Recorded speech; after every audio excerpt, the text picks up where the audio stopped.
नमस्कार। आज मैं वर्ग 8 से पाठ दूसरा ईदगाह प्रेमचंद की लिखी हुई कहानी को लेकर आई हूँ। उसके प्रश्न उत्तर को मैं आज बताऊँगी आप लोग को। तो ये है शब्दार्थ, एक बार पढ़ लेते हैं। अभागिन मतलब भाग्यहीन स्त्री, गत मतलब पिछला, दिल कचोटना मतलब अफसोस होना, ईदगाह मतलब जहाँ ईद की नमाज पढ़ी जाती है, सिजदे मतलब सम्मान में सर झुकाना, निगाह मतलब नज़र, प्रदीप्त मतलब जला हुआ, मशक मतलब थैला जो पशु के आकार का एक बना हुआ होता है, भिस्ती मतलब मशक से पानी भरने वाला, पोथा मतलब किताब कॉपी, उपेक्षा मतलब नज़रअंदाज, विवेक मतलब समझदारी, जब्त मतलब दबाया हुआ, गदगद मतलब अत्यंत प्रसन्न, दामन मतलब आंचल, ठोस मतलब मजबूत। अब है प्रश्नोत्तरी। तो प्रश्न अभ्यास में पहला है, ईद के दिन अमीना क्यों उदास थी? उसका उत्तर हो गया, ईद के दिन भी अमीना के घर में एक दाना भी नहीं था। फिर न कोई और था जो कि हामिद को ईदगाह लेके जा सके, इसलिए अमीना जो थी वो उदास थी। हामिद मिठाई या खिलौने के बदले चिमटे का चयन करता है, क्यों? तो उत्तर हो गया इसका, हामिद बचपन से ही एक अभावग्रस्त बालक है जिसके माता पिता इस दुनिया में नहीं है, इसलिए ये वयस्क जैसा सोचने लगता है, यानी कि बड़े जैसा सोचने लगता है। कुछ देर के लिए वो भी मिठाइयाँ और खिलौनों के बारे में सोचता है, फिर उसे लगता है कि मिठाइयाँ तो तुरंत ही जीभ के स्वाद के साथ खत्म हो जाएंगी, खिलौने भी कुछ ही दिनों में टूट फूट जाएंगे, परंतु चिमटा बहुत ही उपयोगी और मजबूत है और दादी की उंगलियां भी नहीं जलेंगी, इसलिए वो चिमटे का चयन करता है। उसके बाद है, मेला जाने से पहले हामिद दादी से कहता है, क्या कहता है? तो उत्तर है उसका, मेला जाने से पहले हामिद दादी से कहता है, तुम डरना नहीं अम्मा, मैं सबसे पहले आऊँगा, बिल्कुल न डरना। चौथा प्रश्न है, मेले में चिमटा खरीदने से पहले हामिद के मन में कौन कौन से विचार आए, वर्णन कीजिए। तो मेले में चिमटा खरीदने से पहले वह एक वयस्क की तरह सोचने लगता है, बड़े लोगों की तरह सोचने लगता है। वह सोचता है कि खिलौने मिठाइयों का क्या फ़ायदा, व्यर्थ में पैसे खराब होते हैं।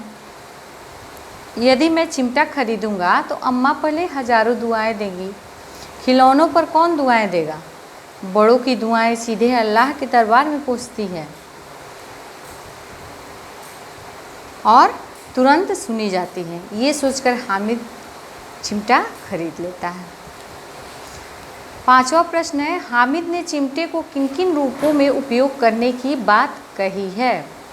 वो हामिद ने चिमटे को बंदूक, फ़कीरों का चिमटा, मंजीरा और खिलौनों को तोड़ने वाला हथियार के रूपों में उपयोग करने की बात कही है। छठा प्रश्न है आपका, ईदगाह कहानी आपको कैसी लगती है? इसकी मुख्य विशेषता बताइए। उत्तर है, ईदगाह कहानी मुझे बहुत ही रोचक और मार्मिक लगी। इसकी मुख्य विशेषताएं हैं, यह कहानी वंचित बचपन के परिस्थितियों पर मार्मिकता को दर्शाती है। यह कहानी बाल मनोविज्ञान पर आधारित है। तीसरा है कि चिमटा खरीदकर लाना दादी अमीना के लिए गहरी संवेदना, प्रेम की अभिव्यक्ति का कारण बनता है। चौथा है, कहानी का अंत जो है वो सुखद है, क्योंकि दादी उसको बाद में गले लगा लेती है। चिमटा देखकर, सातवां प्रश्न है आपका, चिमटा देखकर अमीना के मन में कैसा भाव जगा?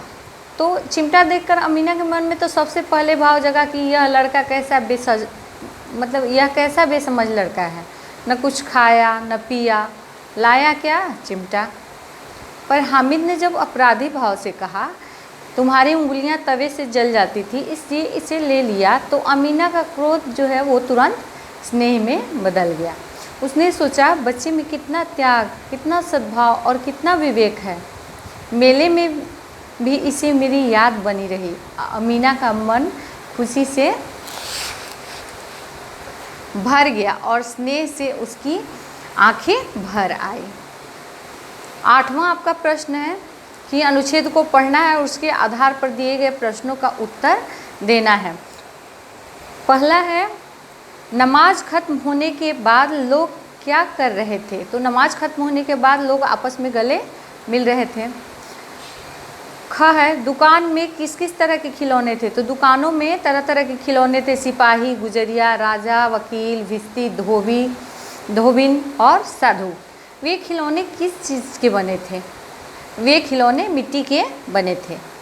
महमूद, मोहसिन और नूरे ने कौन कौन से खिलौने खरीदे? महमूद ने सिपाही, मोहसिन ने भिस्ती और नूरे ने वकील खरीदा।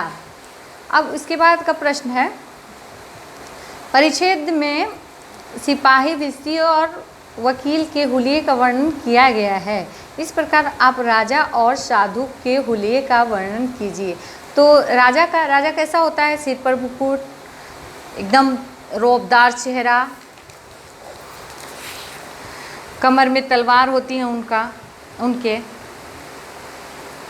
स्वर्ण वस्त्र होते हैं और सिंहासन पर विराजमान होते हैं। अब है साधु। साधु कैसे होते हैं? साधु होते हैं जिनकी लंबी दाढ़ी होती है, जनेऊ पहने रहते हैं, ललाट पर चंदन होता है और हाथ में जल का कमंडल या धोती पहने हुए होते हैं। अब है कि अनुच्छेद में आए विशेषण शब्दों को छांट कर लिखिए। ये है, आए विशेषण शब्दों को छांट कर लिखना है। तो उत्तर है, पहले तो विशेषण आपको समझना पड़ेगा। संज्ञा या सर्वनाम की जो विशेषता बताता है, जो संज्ञा या सर्वनाम की विशेषता बताता है, उसको विशेषण कहा जाता है। जैसे मान लीजिए काला, खट्टा, ये सब चीज़ हो गया विशेषण। जैसे किसी भी चीज़ की विशेषता बताए, वो गेंद जो है वो लाल है, तो लाल उसका विशेषण हो गया। तो इस तरह अनुच्छेद में आया हुआ जो विशेषण है वो है खाकी, लाल, काला, सफ़ेद इत्यादि। उसके बाद है वर्दी और पोथा के समानार्थी शब्द लिखिए। समानार्थी मतलब आप लोग को समझना होगा कि जिन शब्दों के अर्थ में समानता हो उसे समानार्थी या पर्यायवाची शब्द कहते हैं। जिन शब्दों में एक जैसा शब्द, भले ही अलग अलग शब्द हो, लेकिन एक जैसा वो अर्थ प्रकट करता हो, उसको हम लोग समानार्थी या पर्यायवाची शब्द कहते हैं। जैसे कमल हो गया, कमल का हो गया सरोज, पंकज। वर्दी का हो गया पोशाक, पहनावा। पोथा का हो गया किताब, पुस्तक। अब है पाठ से आगे। पाठ से आगे है महमूद, मोहसिन, नूर और हामिद में किसका चरित्र अच्छा लगा? कारण बताइए। महमूद, मोहसिन, नूर ये बच्चे तो बाल सुलभ इच्छा रखते हैं, परंतु हामिद जो है वो उससे हटकर एक बड़े लोग की तरह, वयस्क की तरह सोचता है और एक उपयोगी चिमटा खरीदता है। इसलिए मुझे मतलब हामिद का चरित्र अच्छा लगा। अब है, क्या हामिद बच्चों की सामान्य छवि से अलग हटकर एक नई छवि प्रस्तुत करता है? कैसे? तो हाँ, हामिद बच्चों की सामान्य छवि से अलग हटकर एक नई छवि प्रस्तुत करता है, क्योंकि बच्चों में अनेक प्रकार की इच्छाएं, लालसा, खिलौने, मिठाइयों के प्रति आकर्षण होता है, परंतु हामिद बच्चा होते हुए भी वयस्क के जैसा सोचता है और इसलिए वो अलग हटकर एक नई छवि प्रस्तुत करता है। तीसरा है, चुनौती बच्चे को परिपक्व बना देती है। इस युक्ति की व्याख्या कीजिए। तो हामिद के पास 3 पैसे हैं, परंतु वह एक वयस्क की भांति सोचता है कि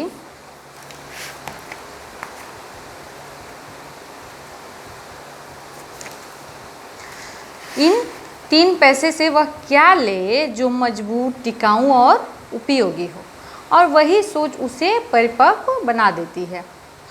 चौथा है, त्यौहार हमारे जीवन के अभिन्न अंग हैं। इस कथन की व्याख्या कीजिए। तो हर त्यौहार एक खुशी, एक उमंग उत्साह लेकर आता है। यदि हमारे जीवन में त्यौहार न हो तो जीवन बोझिल और नीरस हो जाएगा। उसके बाद है व्याकरण, वाक्य में प्रयोग करना है। मुहावरा है, तो मुहावरा किसको कहते हैं पहले ये समझना होगा।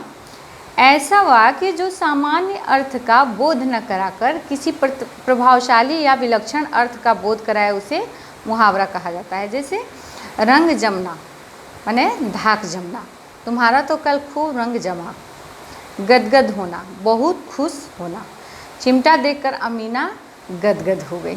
भेंट चढ़ना मतलब मर जाना, हामिद के पिता हैजे की भेंट चढ़ गए थे। अब है बाल बांका न होना मतलब कुछ नहीं बिगड़ना। सभी खिलौने मिलकर भी हामिद के चिमटे का बाल बांका भी न कर सके। पैरों में पर लगना मतलब उत्साहित होना। त्योहार आते ही हम सबके पैरों में पर लग जाते हैं। कुबेर का धन मिल जाना, खजाना मिलना। थोड़े पैसे पाकर बच्चे उसे बार बार गिनते हैं, जैसे उन्हें कुबेर का खजाना मिल गया है। और इसमें एक और प्रश्न है, ये है कि ईद और मुहर्रम में क्या अंतर है। तो ईद और मुहर्रम में क्या अंतर है। ईद जो है वो खुशी में मनाया जाता है, जो एक महीने जो होता है, एक महीने के बाद आती है, और मुहर्रम जो है वो गम में मनाया जाता है। तो ये हो गया। और उसके बाद एक है कि मेले में आपने क्या क्या देखा उसका चित्र बनाइए। तो ये काम आप लोग कीजिएगा, गतिविधि है।